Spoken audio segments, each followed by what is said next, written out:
Hello and welcome to this webinar about proactive compliance, getting the most from smart tech in social housing. Today's event, in partnership with IOPT, is very much focused on one of the biggest challenges and biggest opportunities facing the sector. So why challenges? Well, we know from the Housing Ombudsman's Spotlight report on knowledge and information management earlier this year that 26% of respondents said they were having issues accessing the information required to inform decision making. That's just for starters. We know, obviously, over the last few years that the sector's knowledge of the homes it owns and manages has been under scrutiny like never before, and a number of gaps in knowledge have been exposed. That's the challenges. As for the opportunities, well, to quote the Ombudsman again, getting information management right is the closest thing the sector could get to a silver bullet. And an increasing part of this mix are smart monitoring devices. Today's event will look to scrutinise the use of these devices, the potential people, process and information management challenges to a tech rollout, but also the huge opportunities that lie ahead if streaming data can be incorporated into everyday workflows. Ultimately, we want to be thinking about how best the rollout can be converted into tangible outcomes for residents and for social landlords. And that's a big part of the purpose today, thinking about those tangible outcomes and what that might look and feel like.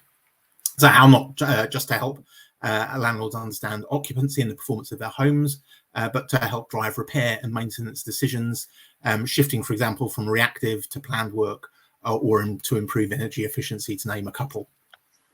To guide us through things today, we've got a fantastic panel of experts lined up to give you their insight. We'll be hearing from Stuart Davison, Vice Chair of Elim Housing and Board Member at TAF Housing, and more than 25 years in prop tech and digital transformation in the sector. Welcome. Dane Ralston, Founder and CEO of IOPT, and Alan Pritchard, Energy and Plan Services Manager at ATA Group. Welcome all, and I'll hand over to Stuart very shortly. But before I do so, just a reminder to all of you tuning in today that this is absolutely your opportunity to ask the questions that are going to be the most useful to you in your jobs moving forward. So please keep the questions coming throughout the presentations, and I'll get through to as many as possible once those presentations are done. And yeah, just in order to ask those questions, it's event interactions. So that's where you want to head and get your questions coming in throughout the presentations, and I'll get round to as many as possible. Right, before I do hand over to Stuart, we've got a poll just to get a bit of a feel for where you are in the room today. So if we can just publish the poll now and just give you an opportunity to respond to it. And that the poll is: what changes is your organisation making to improve compliance? So there's a few options that you have. So that should be published now. So please, please, sorry, just making sure that it had been published. Please do get your answers coming in. There's a few options: investing in new tech, investing in people, formalising processes, several in all of the above. So yeah, there's a few options for you. Just give you a few moments to click on that, and that just gives us a bit of a feel for where you are in the room today. Right, so I think that's plenty of time. So yeah, if we can just now publish the results of that poll, if that's all right. So we'll publish the results to us and to the audience. So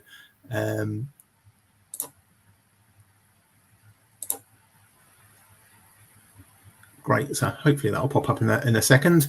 Yeah, I think it should have been. Here we are. Yes.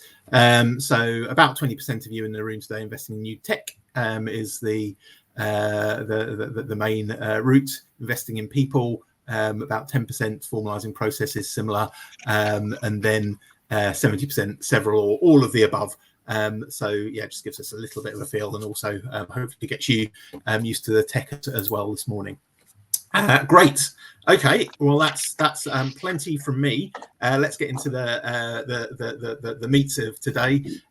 So Stuart, welcome, and I will hand over to you now. So over to you, Stuart. Lovely. Thanks so much, Martin. Yeah, welcome everybody. As Martin said in his introduction, I've been working in the sector, both in housing and tech, for about 26, 27 years, so quite a long time. I straddle both areas really. I focus a lot on prop tech, which obviously sensors and connected homes is part of it. But I'm also, as Martin mentioned, a board member. So I'm looking at this as well from the government's perspective. Now, I think I'm casting my mind back. It's quite a long time. I think I was the first person in the sector to actually stand up in front of a housing audience and use the term the Internet of Things. I think it was somewhere around 2013 or 2014. And at that time, all I got was a lot of baffled expressions. I think the pithiest comeback used to be, "Oh, that's the smart fridge, isn't it? That will order your milk for you."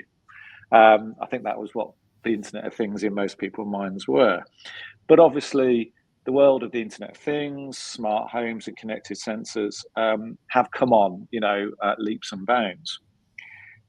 I don't think it's any shock to anyone on this session that housing is facing an awful lot of pressures, particularly around the homes that we manage. Martin again mentioned it. We're being focused in on very much around the condition of properties and how we ensure that our residents are living in safe and warm and secure properties. As well as all this stuff that happens around us, we constantly get bombarded with messages about data, how we collect data, how we manage our data, that we need to be more proactive in terms of how we manage our services.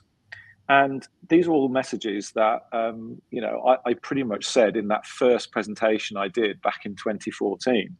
So fundamentally, the challenge hasn't really changed. I think it's more about the sector's understanding of how it can utilize connected sensors and what smart homes really mean to providers.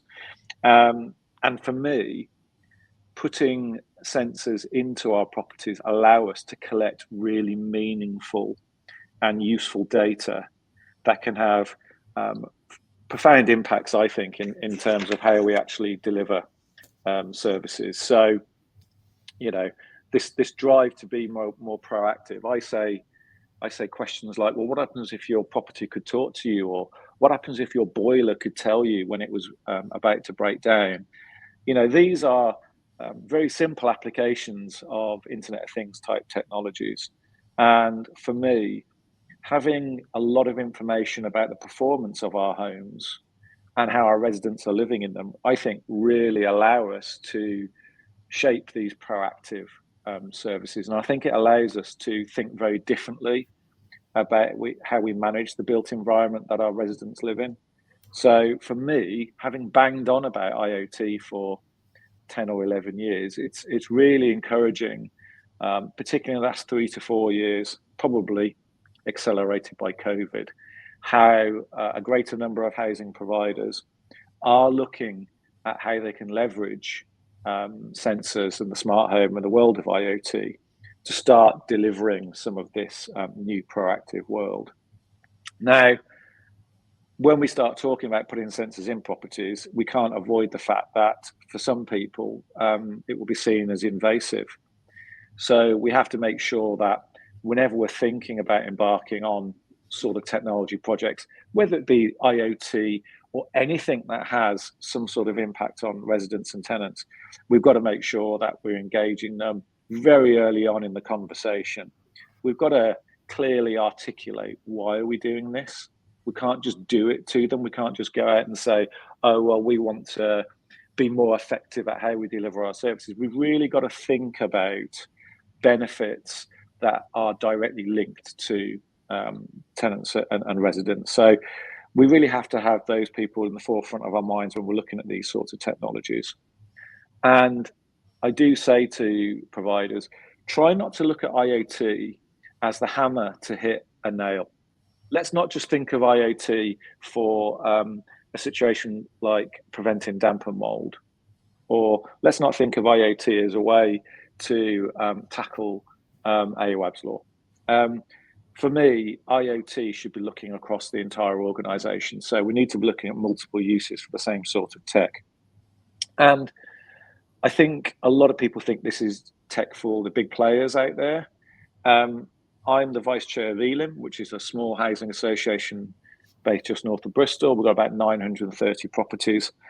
Even we've embarked on a small-scale pilot project of putting in portable connected sensors to help us diagnose the causes of damp and mold. So there's an awful lot of technology out there that we can actually take advantage of. Doesn't matter of our size. And I think I just want to leave you with it's like my mantra. Technology's there to enable our humans in our organizations to be more human. So imagine if we could start having live information coming from our properties that actually allows people to spend more time with our tenants and rents on the things that matter. And actually, because we're capturing all this data and all this information, we actually know an awful lot about how we can be better at managing those properties for the benefit of our residents and tenants. I think that's enough for me, really. I've done my bit. So, Martin, back to you. Thanks, Stuart. Yeah, some big questions raised there actually, and we'll get to them as we go. And just a reminder to you tuning in, please do use the Q&A box. Get your questions coming in. I think we've got a couple coming through already.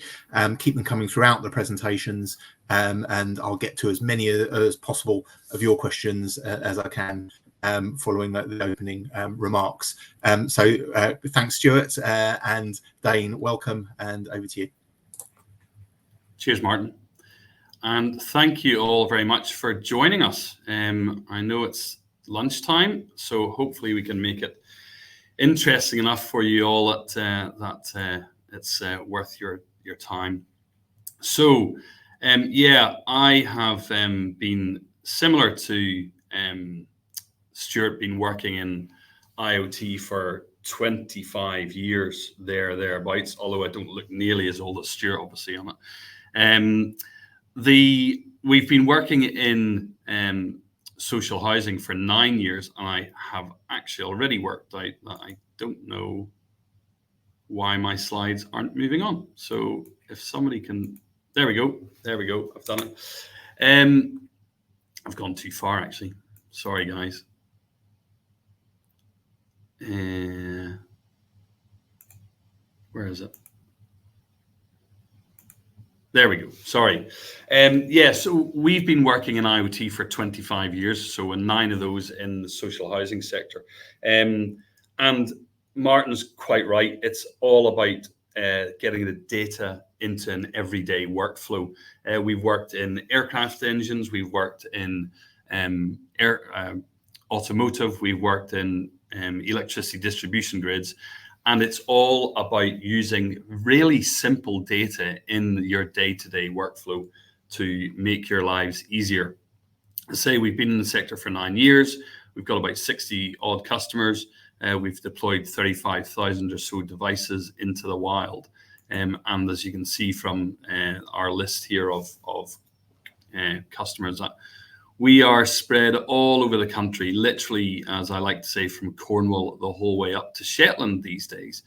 And what we are all about is basically giving landlords and their maintenance teams a much better idea of how homes are being used, how the homes are performing, and how they're being maintained.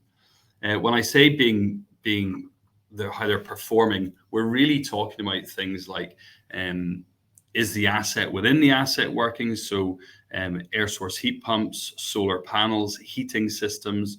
Is the fabric of the building working well? So is there a problem with maybe some of the insulation or the external wall insulation? And is that in turn then potentially leading to an issue with mold and damp? Maybe the tenant can't afford to heat the home properly, and so they're turning off ventilation, and that in turn is leading to all sorts of issues, both with the property and with the health of the tenant potentially. We really go by the mantra KISS. Keep it simple, stupid. There is no point in overcomplicating. As Stuart said about using a bigger hammer just to smash in one small nail. We want to try and use our systems across our organizations as simply as possible, but to really give people stuff that they can work with. So it's actionable insights. We sort of don't like using the term actionable insights. It's actioned insights, not stuff where you're just getting a massive data dump and you then have to work out what to do with it. We give you the insights that the data is telling us and that we've learned over the last 9 years. So we give you alerts that can be actioned, and we give you really simple reporting. And one of the most important things is the closing the loop. So we have monthly calls with all of our customers to sit down and go, okay, here's the worst 10% performing of your properties, and this is what you need to do about it. It's all about keeping it as simple and as hassle-free as possible. So installation is easy, 15 minutes per home. It's non-invasive. You don't need an electrician to go in and install something. Literally sticky pads to put hardware on the wall. And as I say, it's just a 15-minute session to install all the kit. So fundamentally, what do we do? We are going in and sticking sensors into a home, and those sensors can monitor, in theory, they can really monitor anything you like. They could monitor the color of the walls if you wanted. And I jokingly made that comment to somebody and they said, well, actually, that's a really good indication of the damp behind the wall. We haven't got to that yet. We are stuck to the keep it simple, stupid method. And the majority of our sensors are environment sensors. So they measure temperature, humidity, and air quality. That gives us a really good insight into the mold and damp of a property. It gives us an indication of the air quality and an indication of whether a property is actually being used or not, which is fundamentally one of the major aspects. So occupancy management is really important. North Lanarkshire Council are using our system extensively to manage their temporary accommodation properties, but we can also detect void properties, abandoned properties, and we've got customers who use it to monitor how long their void properties are empty for and how much work is being carried out on them. So there's plenty of ways, and as Stuart said, it's not just about using the system for one use case, it's about using the system for multiple use cases across the whole of an organization. And that's one of the things we've learned is when we typically get approached either about mold and damp or retrofit within a home, we insist that sort of the second meeting that we start bringing in very early doors other people from across the organization so we can fully understand what is capable, what's available to the team. Retrofit, this is something that we actually started off on. Renfrewshire Council approached us nearly 10 years ago now, just before we started officially, and basically told us they'd spent £18 million on retrofitting a bunch of properties, but they didn't know whether it had actually made a difference or not. And that's where we started off. So obviously with ORP, with SHDF, and all of the various different retrofit programs that are going on, we need to understand better how that work is being carried out. One of my favorite things is, there's a really in-depth way we can use the data and understand how quickly properties are losing heat, how efficient boilers are, how efficient air source heat pumps are. But at the most basic level, has the work been carried out? On average, you're spending £35,000 to £40,000 on a retrofit. You want to know that has been done correctly. One of the first properties we worked on, we were seeing that the temperature in the property was dropping really, really quickly. Even despite having had the work done, we were like flagging it up. No, it's no problem. The work's been carried out. Eventually, long story short, we realized that the contractor had actually put the insulation up into the loft, but not actually rolled it out. So with £40,000 having been spent on this, it's like a total waste of time. So it's the efficacy of the work that is being carried out that is really important. Energy monitoring, this is something that is becoming more and more prevalent. Whilst we did retrofit from the very start, the energy monitoring side of it is really starting to come to the fore now. And particularly with what we've seen with air source heat pumps, not really everybody understands exactly how an air source heat pump should work. So quite often the report that we're sending back on a monthly basis is to say, it looks like this tenant isn't using the heating system properly. So again, it's the efficacy of the asset itself, the performance of the asset itself, or the asset within the asset that we're monitoring for. Clearly, compliance is becoming more and more of a thing in housing, and always has been. But you can imagine what it's like working in the aerospace industry, where compliance is ultra strict. You don't monitor an aircraft correctly, or you don't service an aircraft correctly, and something really devastating happens, then it's a big issue. And obviously, we've had that situation a couple of years ago in housing, and we need to bring in more and more of this, or we need to at least make sure it is being regulated properly. The one part of this that I always like to add into this that I haven't done is, it's not just the compliance, it's also the cost of doing business. The cost of resourcing all of this is going up, and the cost of actually having people to follow through on this is going up. So using technology that might, on the face of it, seem fairly expensive to initially roll out, actually is actually a really efficient way of doing that. So speaking about efficiencies, one of the big things that we get asked about very regularly is the cost of rolling out. Clearly, when you look at 10,000 homes, 15,000 homes, we're looking at a very large number of sensors being rolled out. That number adds up pretty quickly, as does the rollout cost of that. So we've developed a system that doesn't require an electrician. We've just spent £250,000 developing a new sensor that will half the cost of the sensors. Install times, all of that needs to be reduced, because otherwise it's not scalable. We have developed that, and we are moving for that. I'm conscious of the time before Martin jumps in and puts me off, so I will move on. What we are all about is the actions, actioned insights, not actionable insights, but actioned insights. So we tell you it's really important that the people who are receiving this information aren't just receiving data, they're receiving insights that they can actually move on. And the last two slides here just gives you an indication of exactly what we're talking about with this.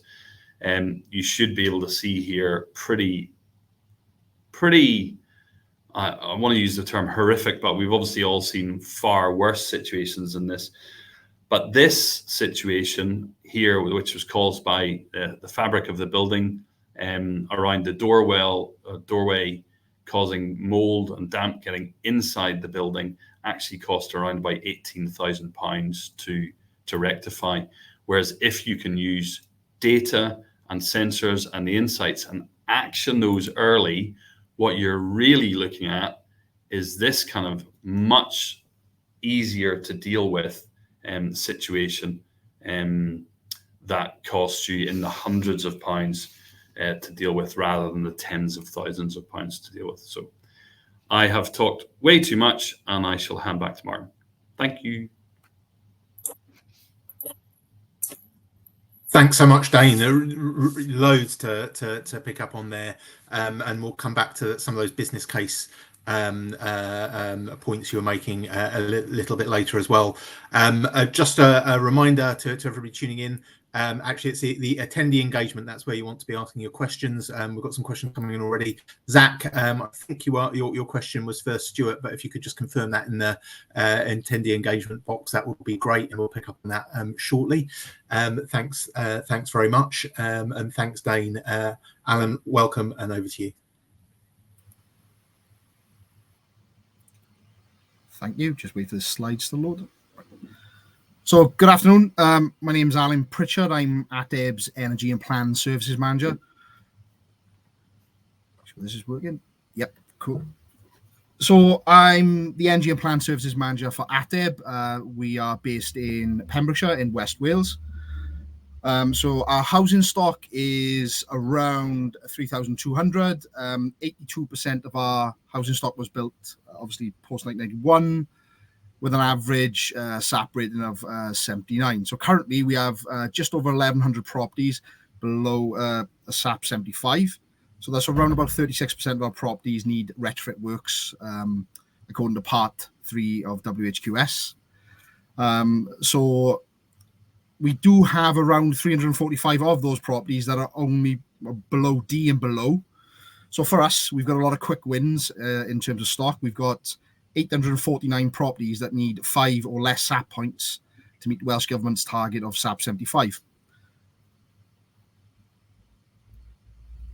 So over the last 3 years, ATEB has set up and developed in-house resource to deliver our retrofit ambitions. We've employed numerous new positions, from customer engagement coordinators to further training of our in-house team for retrofit assessors, PAS coordinators, and all this is centered around Welsh Government's ORP programme and other grant funding streams like Homes as Power Stations, which falls part of the Swansea Bay City deal.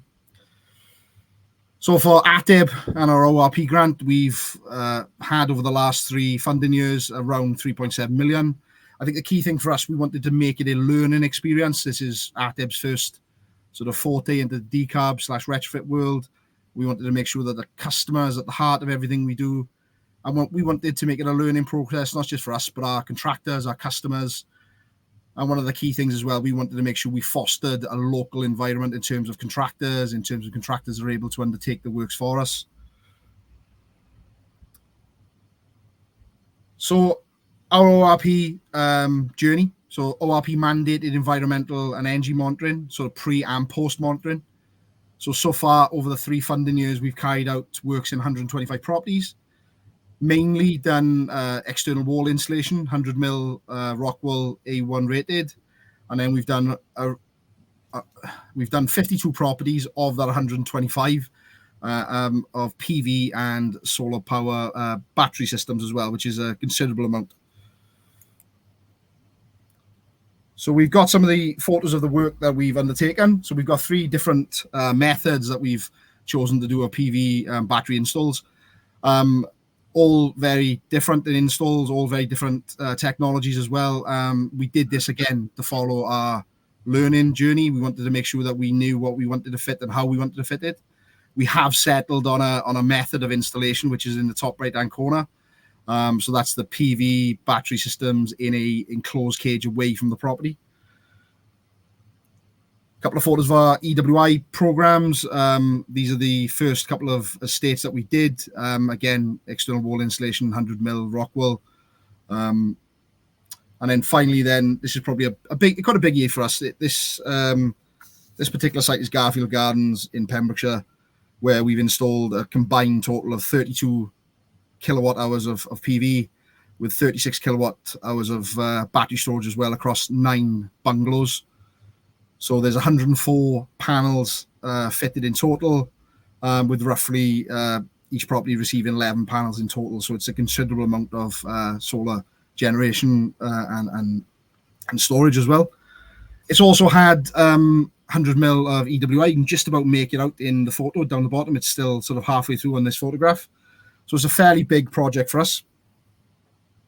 So on the back of that, I think, why did we choose IOP? Why did we look at IOP? So there was a couple of reasons. So for us, it was all about sort of what could we get from the data? How do we use data? We wanted data that was reliable. We wanted data that actually was meaningful. We wanted data as well, that Welsh Government found meaningful. So for us, the IOP system was non-intrusive, extremely low installation times. There's a wide variety of sensors. We had instant access to good, strong, meaningful data, and the customers had access as well, which was great. So for us, in terms of sensors and our programs and projects, we've installed environmental sensors, heat temperature sensors, and the flow and return. We've got CT clamps monitoring predominantly the mains, cooker, PV and battery, but we've also monitored as well in certain properties shower circuits and ring mains. We have done some more detailed monitoring on some other sites as well with IOP, which is great. So across all the 125 properties, we have a total of 750 sensors. So for an organization of 3,200 properties, that's quite a lot of sensors. There's quite a lot of data. So we've got an average of 6 sensors per property. And I think the key thing here for us was the gateway. So when we do an installation, when we carry out installations, we need to install gateways. These gateways are extremely easy and simplistic to install. These gateways require no broadband, no internet connections. They work on a LoRaWAN network. And for us, that was a major factor in deciding to go with IOP. And it was one of the reasons that we found it sort of such an easy system to work with. So a couple of the photographs of the first couple of installs. This was some time ago, these installs were. So we got the temperature sensors top left and bottom right, and the flow and returns. We've got humidity sensors top right, bottom left, and then we've got our CT clamps in the middle with a nice little obscure black box on top of the consumer unit. Again, extremely easy to fit. The installation times are next to nothing. I think the biggest thing is our DLO getting stuff in and out of the van. That's what the biggest time was. So for us, we needed to have data that was meaningful, as I've said, and something that backed up customers, what they were saying. So we've got 3 really lovely quotes from customers across 3 sites of ours, which are available on our website. But the customers are clearly stating in conversations to us, in obviously interviews that they've done with us for our social media, that they're saving money. But with the IOP system, we can clearly evidence that is the case and that is the reality. And especially where we have our sites where combined EWI, PV and battery systems, there's a real big saving to customers. We've got Val from Garfield Gardens in the middle there. She's paying under 10, and that's £10 a month for an electricity bill. That is quite incredible, and we can evidence that as well. So for us, everything is really at our fingertips in terms of data, and we've got something tangible to back up what customers say to us. So a couple of things that we weren't expecting from the IOP systems, which are fantastic, but they are benefits which we didn't expect when we started a journey with IOP. So I've got a couple of examples. So the first one is Vineyard Vale, one of our first sites really. So unfortunately, we had an accident where a car reversed into the property, caused major structural damage. We had the sensors installed a few weeks before this incident, and we were able to pick up that when this incident occurred in the middle of the night between the 4th and 5th of May last year. So obviously we had out of hours staff attend and other consultants attend as well because there's a structural issue. We were actually able to pinpoint on the system what time the accident occurred and when everyone was on site, and that was of great help to us and our insurers and everybody else. So it was something that we didn't expect, but we saw in the data. The next thing is quite big given the context and given the focus on damp and mold at the minute. So our IOP monthly reports play a really key part of our monthly damp and mold group, especially around fuel poverty and especially around identifying potential properties at risk. We're able to really go through these reports with a fine-tooth comb and identify properties where they may need a welfare call, they may need further checks and inspections. But this report really does play a critical part in our damp and mold group every month. So another one was, again, this was on the first site in Park Avenue. We had customers immediately, we could see that we had high energy bills, electrical bills. And this stuck out really prominently in our monthly meetings with the IOP team. So we were able to obviously get our home energy officer out to do a welfare call to check that everything was okay, and for them to have a discussion around obviously how they could decrease their energy costs, because they were high on average compared to other properties on that estate. And then the final one, then we've started to install some IOP systems in properties that are challenging for us, and we're now using that data to inform our capital works programs. So we've already done one property in Tenby in West Wales where we had several issues around damp and water ingress, and now we're able to build solid programs of work based off data and based off actual readings and data that we have on these properties. So it's a real benefit, not just the standard data that you get from IOP systems, but the unintended benefits we found massively helpful for the organization. So yeah, that's it for me. Thank you very much. I hand back to Martin. Thank you very much. Yeah, really great presentation, and yeah, loads of kind of questions emerging as a result. I mean, really interesting to hear you talk there about things you weren't expecting, and I think one of the things I was reflecting on as you were speaking, I mean, you were talking about your kind of learning journey, and I think it would be good to kind of pick up on that from everybody as we go. So thank you all very much. Yeah, some really great presentations. We've got some questions coming in already, and I should just a quick reminder before we move to them that please ask your questions in the attendee engagement panel, and I will pick up on as many as possible very shortly. Got some quite specific questions coming in, so do make sure you're asking the ones that are going to be useful to you and help you with the issues you're currently wrestling with. Right, lots to kind of get stuck into, and I think I'll start with perhaps just that kind of business case that a few people were talking about, and particularly how you look to measure success from the outset. So yeah, how you measure the return on investment, yeah, how you go about best kind of making that case within an organisation and understanding kind of what you're getting back. So Stuart, you've had a bit of a rest, so I will bring you in first on that, if that's okay. Yeah, that's fine. Thanks, Martin. Funny enough, when I first started my journey looking at IoT, one of the very first things I did is actually sit down and try and work out where a return on investment would be across an entire housing organisation.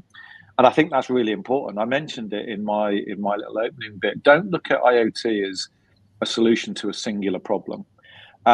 If you think about the data that you're capturing through the sensors you've got, you can actually probably come up with some really interesting uses that will help your organisation. So really quickly, if you've got sensors in your properties for damp and mold prevention, for example, you've got temperature and humidity.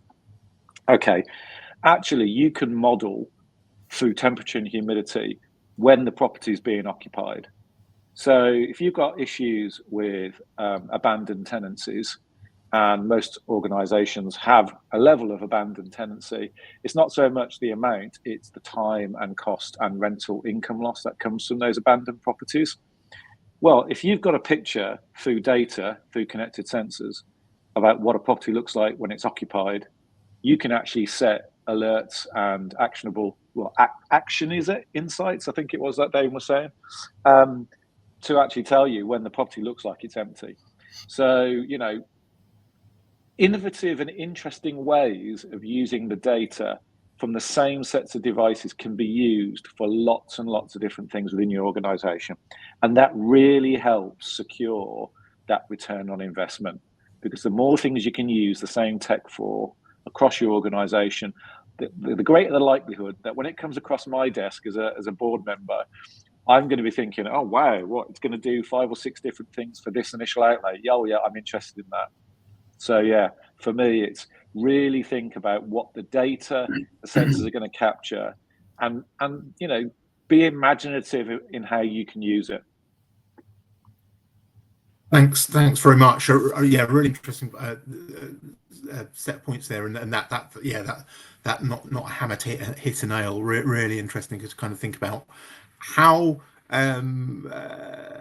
you make a case within an organisation, perhaps, and build that kind of understanding. We might come to skills within organisations shortly. There's been a couple of questions along those lines.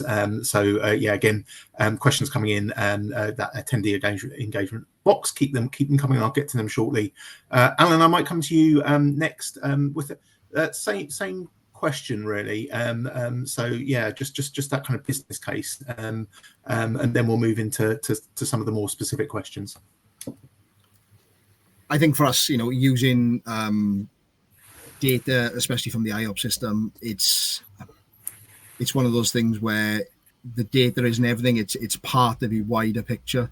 Obviously, it's the understanding, it's the wider knowledge of the team, of the staff you have internally, and it's that customer relationship as well, around using that data and building a case for retrofit works. Excuse me.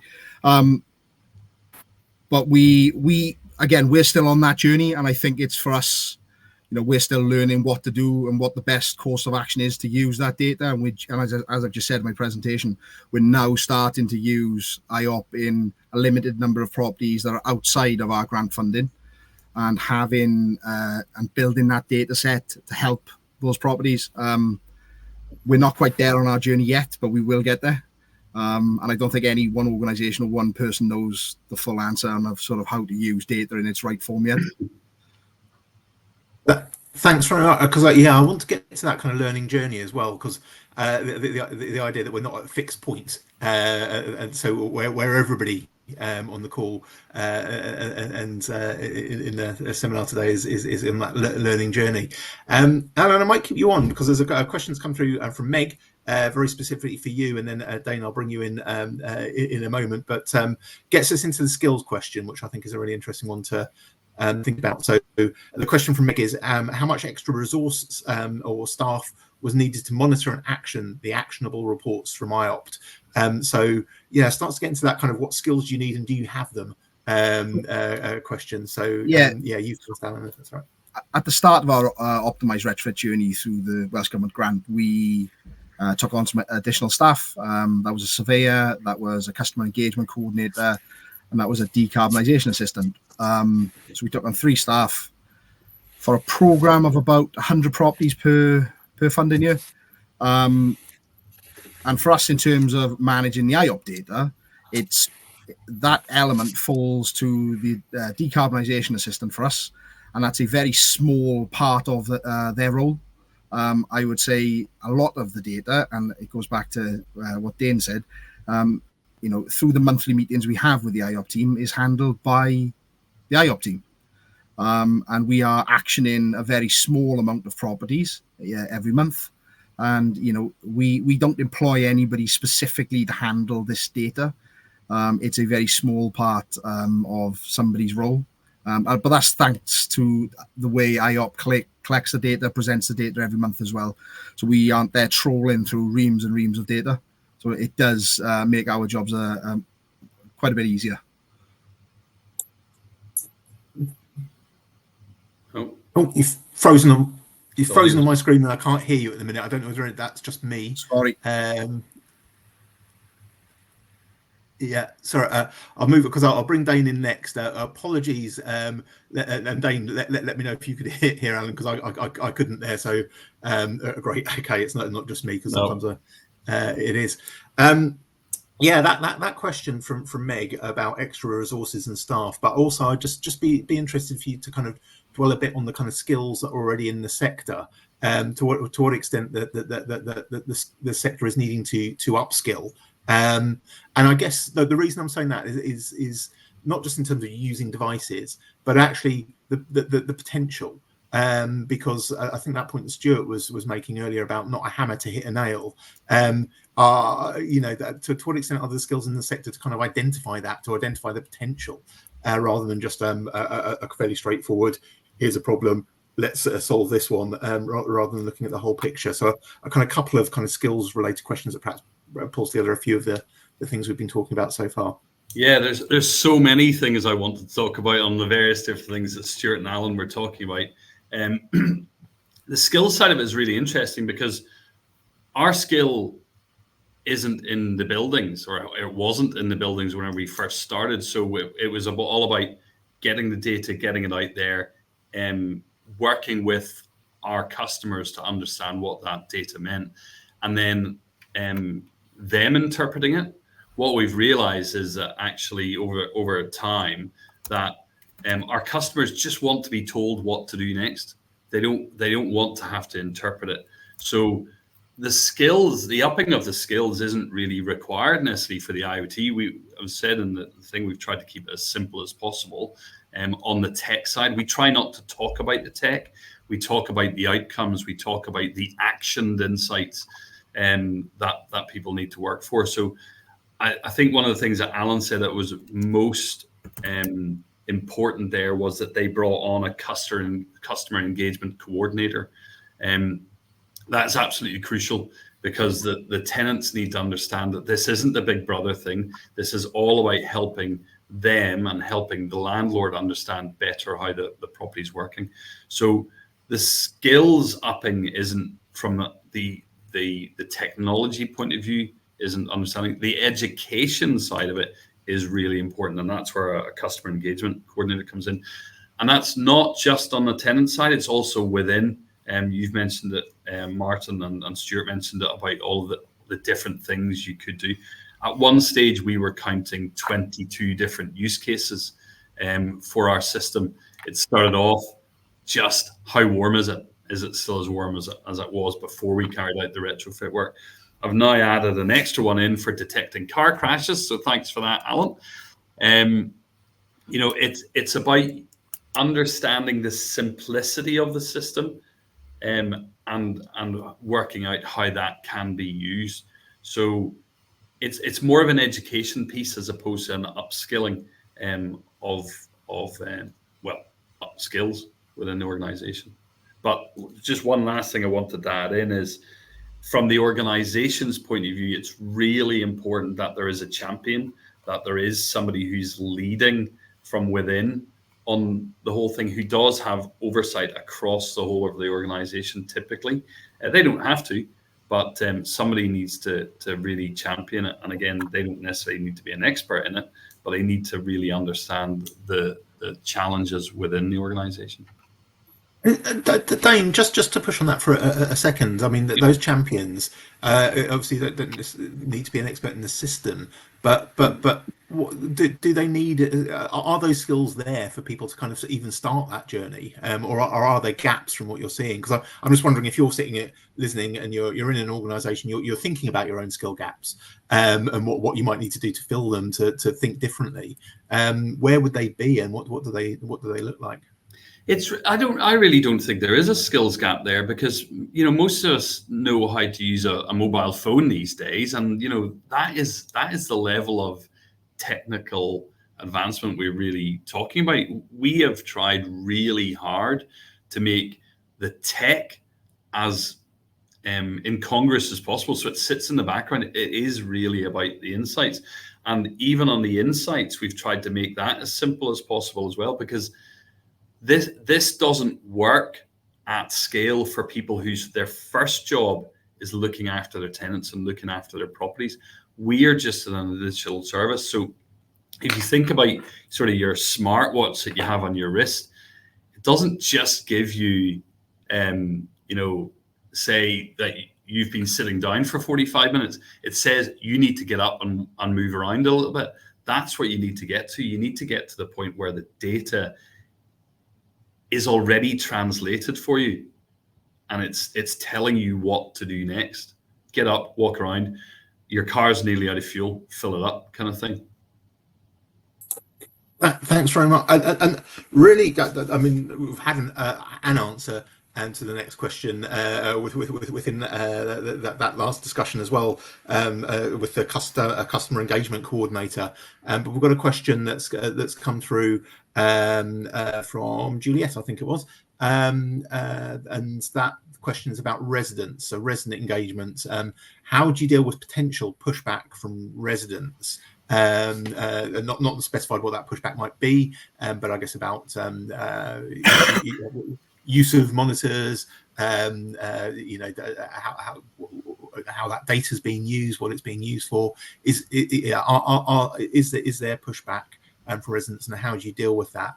Stuart, I might bring you in to talk about that first. and obviously the customer engagement coordinator is one route for sure. And then there's a second question which I'll just throw into the mix, because I think it refers to your earlier presentation, probably quite a quick one to answer, from Zach. Were you talking about new build properties or the entire portfolio? Is there a difference perhaps between the two of them? But let's start with that kind of resident engagement and pushback question from Juliet. Yeah, I mean, from the very early days of IoT, that's been the key question, really. I said it in my opening that you've got to, if you're going to embark on this journey of using IoT, you start engaging with tenants almost before you start talking or looking at suppliers, because you've got to clearly articulate what the value to them is. It's no good going to them and saying, "Oh, we want to be more efficient at managing your home." That's a bland statement. It could be things along the lines of, we want to put sensors into the property so that we can actually monitor how much energy you're using, so we can give you advice and guidance on getting a better deal for your energy, so that you can save money. There's value to the resident and tenant. And I also think you've got to be really open and transparent about the data you're collecting, because a lot of the times people hear the word sensors and they just think, oh, it's going to know when I'm walking around the house, or it's going to track what I'm doing. If you can literally, I think most of the solutions I've seen now have a resident app, which actually gives them the live information, and it's pretty dry stuff. And most residents and tenants, once they start seeing, oh, actually what is being captured, they realise, oh, it's not Big Brother. No one can tell that I'm in the kitchen at the moment, or I'm doing this, that, or the other. And like all things, if they're not given the right information early on, they'll come up with their own ideas about why you're doing something and about what you're using the information for. So for me, transparency, openness, and engagement from the get-go is vital. Thanks very much. And Alan, I could see you nodding away there. So yeah, interesting your insights there. And then we'll come to a question, and Dane, I'll bring you back in, but about operational teams. So talking about tenants and residents, also operational teams as well. So just to tee that one up. But Alan, on the resident pushback. Just speaking from experience on the sort of 9 projects that we've recently done, resident pushback was only due to the unknown. Once we explained and sat down and had multiple cups of coffee and biscuits with those customers, and that is the reality, the pushback was practically zero. And I think customers want to be informed, they want to understand, and they want to know what we as landlords are doing. And I think once you crack that, I honestly think the barriers fall down. And they don't just fall down for that one customer, because they've got friends, they've got relatives. It falls down across the area. And I think that's the key thing. It's that honest conversation with the customer face to face. And actually, most of our customers, they want to know what data now we're collecting. They actually actively speak to us as a team going, oh, we've got one customer on one estate that he rings me quite often and just says, oh, look how much I've saved this week. So it is about breaking down barriers. It is about having that honest conversation with customers. Thanks very much. Yeah, really interesting to kind of reflect. I mean, Stuart, from your conversation earlier when you were talking about being the first in the sector, don't write in, first in the sector to use the phrase Internet of Things, but actually just that kind of where we've gone from and to, and that kind of learning journey, and that actually taking people with you, or actually being led by them, probably a bit of both. Really interesting to reflect on how best to kind of do that. So thanks very much. Great question. And there is a question about, so that's tenants and residents we've been talking about. Question about operational teams is coming from a different Stuart. How do you get and keep operational teams engaged and get them to take ownership / responsibility for their service areas and responsibilities, moving to business as usual activity? So Dane, I might bring you in first, then we'll move to the kind of operational side. But interested in your thoughts about resident engagement, if there's anything we've missed there, and then if there's anything to add there, and this operational teams being engaged and taking ownership. No, I think on the customer engagement, tenant engagement side, the guys absolutely nailed it. It's just about being really open and clear about what the data is being used for, and making it available, not keeping it, under wraps, as it were. On the team engagement side, the in-house team engagement side, that is one of, if not the most important part of it. If teams aren't engaged, then nothing happens. So you've got to make it easy for them to use the data. So, as an example, our ultimate aim is so that people don't need to come to our platform, the dashboard, if you like, where all the data gets housed and displayed. We ultimately want the teams within the landlords to trust the data, and it just gets delivered through an API or whatever version of data sourcing that is required into their housing management system or their maintenance management system. It raises a ticket, and it just becomes, as exactly as Stuart said, a business as usual. You don't even notice it as being something different. And that part of it is engagement. So, for example, we go and meet on a nearly weekly basis with 3 of our customers just within the Glasgow region, to work through that business as usual. What are their processes? How do they currently work those processes? And how would the data actually be fixed into it? So really understanding exactly how they work. And everybody's got different processes, but the more people we work with, the easier it is for us to do that. I think one of the biggest ways of engaging is to help people understand, first of all, this is not about taking away jobs. This is about making their jobs more efficient, making them more efficient at doing it. So as an example, one of our customers told us that they have this issue, everybody's got it on an annual basis, the condensation sort of season starts. And they used to be taking 6 or 7 visits to go and tackle an issue. They now got that down to 1 or 2 visits. So there's £160 a pop to go and do that, explain to the tenant what's going on. There's a big saving there, but it's not just on the tenant side and not just in the cost. It's also saving the team from having to do the same thing over and over again. And that's one of the big things, is giving the evidence and giving the insights to be able to tackle repetitive, boring jobs, for want of a better term, much faster. I think that's probably it on my side on that.